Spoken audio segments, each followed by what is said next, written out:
Welcome to the Real Estate Espresso Podcast, your morning shot of what's new in the world of real estate investing. I'm your host, Victor Menashe.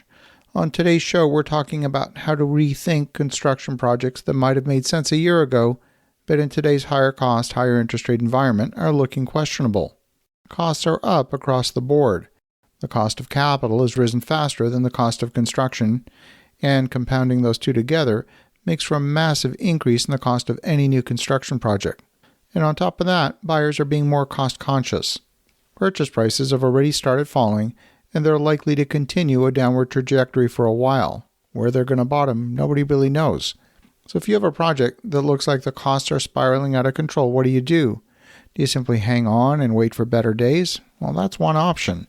But there might be additional hidden value that could be extracted. Maybe now is the time to consider value engineering the project.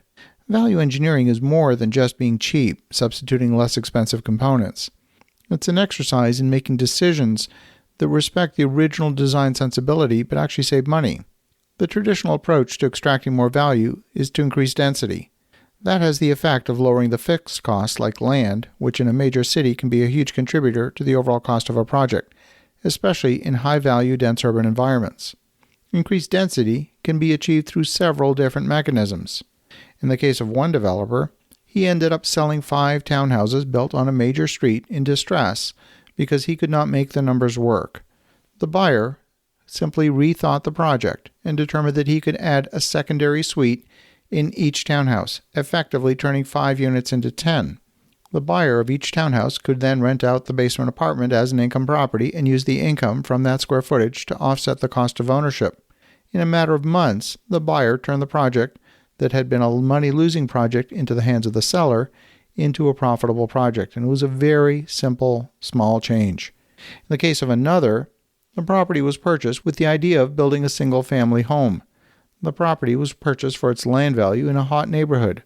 At $400,000 for the value of the lot, the value of the finished product would have to be close to $1.2 million when fully built. That number was starting to feel unaffordable given the changing market conditions. Here, too, it would make sense to increase the density. There's 2 options. One would be a secondary suite that comprises no more than 40% of the total area. That's the maximum allowed under the zoning code. But rather than building a basement apartment, you could effectively build a side-by-side duplex and still comply with the zoning as long as the utilities are shared. Another option would be actual subdivision, but subdivision would attract development fees associated with adding a new separate deeded dwelling to the tax base. Now, you could subdivide and build a semi-detached home, and here too you could further subdivide by adding a secondary suite to each half of that semi-detached. Now you'd have 4 units. Now the land cost would be down to $100,000 per unit instead of $400,000. When you build a semi-detached, the heating costs are lowered because of the party wall. There's less money spent on exterior cladding material, there's less soffit, less eavesdropping, fewer windows, and a lower cost foundation because of the shared wall. A semi-detached property is also going to be narrower, with a single structural wall on the interior. There will be less structural steel, smaller spans for the floor joists. All of that saves money. You could sell one half of that semi-detached duplex for $100,000 profit, and you would reduce the cost basis on the other half of the semi, and now you've reduced your cost even more. These are all small-scale increases in density that in a high-cost, high-interest rate environment have become even more important than ever. Now, you might face zoning obstacles to the higher density, but you can often find an example of that higher density on the same street.